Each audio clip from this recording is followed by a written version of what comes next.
We are living in a changing and more unpredictable world than ever.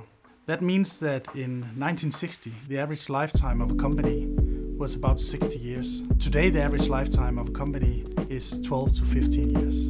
That means that leaders in the 1960s were trained and practiced optimizing existing business models. Whereas leaders today, they need to be much more agile. They have to learn the skill of business model development in order to keep up with the changing environment.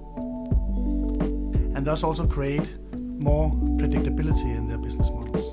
We are experiencing that new technologies come at a rapid pace. We experience changing customer demands and new demographic changes. And that also requires for companies to focus more on stability and predictability in their revenue models. And that's why we're introducing the concept of resilience.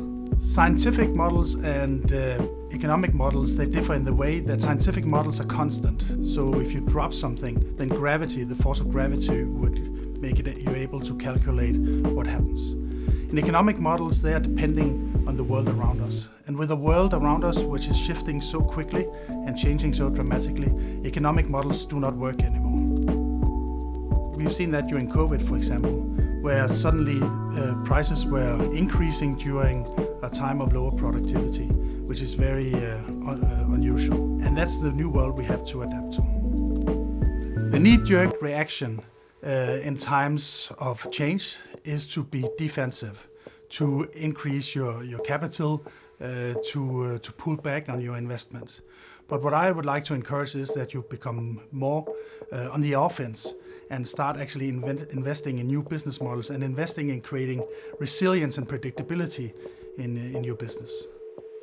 The way to do this is to intentionally develop your business models, having in mind that you are in a very changing world and that you design your business models in a way that can actually counteract that.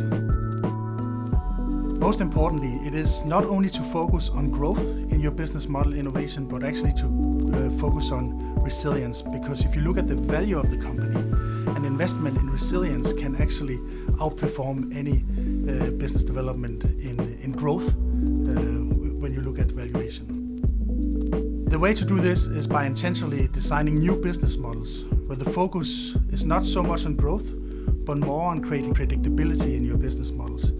And if you look at the value creation of your company, you would often see that resilience investments will outperform growth.